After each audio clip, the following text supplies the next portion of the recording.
Good morning. Please sit down so I can begin this press conference. I spoke to the team last night. Night in the clubhouse, and what I said to them is none of your fucking business. I want to congratulate Boston On the sweep, That is a very hard thing thing to do against any team, but to do it against the Yankees, knowing the whole history of this rivalry is something they should enjoy. They earned it. I guess they wanted it more. I want to thank Boston actually for teaching my young team about the only four ways you can lose in baseball. All four happened in this series. In game one, Boston pounded the crap out of us. It's that simple. 15 runs. They basically stuck a firecracker in our ass And lit it. That's called the ass explosion loss. In game two, Porcello became Koufax and simply shut us down. That's called the swing like blind morons loss. In game three, we struggled, became alive in the ninth. Scored a run, loaded the bases, and almost came back, but lost on the last out. That's called the cock tease loss. And of course, last night's debacle. We had the game In hand, the closer on the mound, and we let Boston tie it up in the ninth, and we lost it in the 10th. That's called the smoke me like A cheap cigar loss. thank you, Boston. Our young guys were Taught an important lesson over this very long weekend. I also want to thank Boston for making an early August series so important in their minds. because my team will get past this.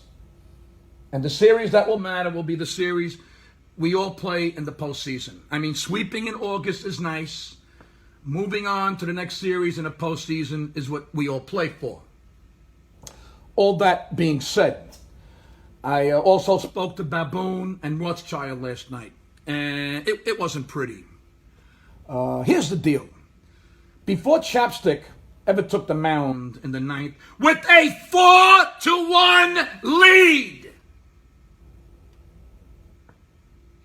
Rothschild should have said to him, just throw strikes. because that's what you do. You make them swing.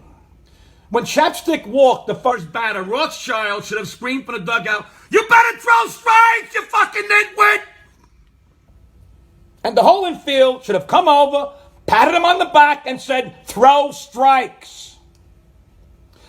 When he walked the second batter, And I don't give a fuck who he is. You pull him from the fucking game and put anybody in who can throw fucking strikes.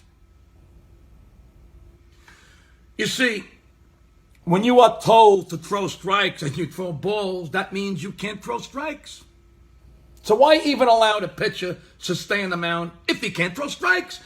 How does that make any sense? against The Mets, Chapstick did the same thing, and we had to bring in Skeeve to close the game out. And I think last night was a little more important. No? a closer who Can't throw strikes is like having an infant as your overnight security guard. It's like lighting your roof on fire to heat your house. It's like filling up your glove compartment with gas and putting napkins in your gas tank. What's the fucking point?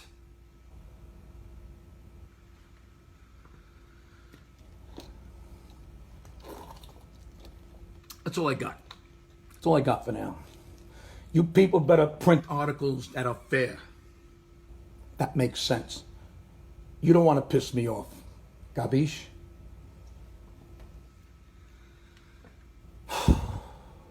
You talk about vengeance? Is vengeance gonna bring Pedroia back to Boston and Judge? Back to me? I forgot all the vengeance in my bullpen. But I have selfish reasons.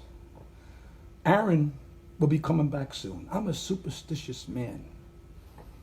If some unlucky accident should befall him, if he should get hit in the head by a pitch, or if he should shit himself in the locker room, or if he's struck by a bolt of lightning in right field, then I'm going to blame some of the people in this room. And that I do not forgive. But that aside, let me say that I swear on the souls of my minor league scouts that I will not be the one to break the peace with Boston. And now I must go. I'm an old man and I've had too much wine. Cheech, Laporte. Open the fucking door.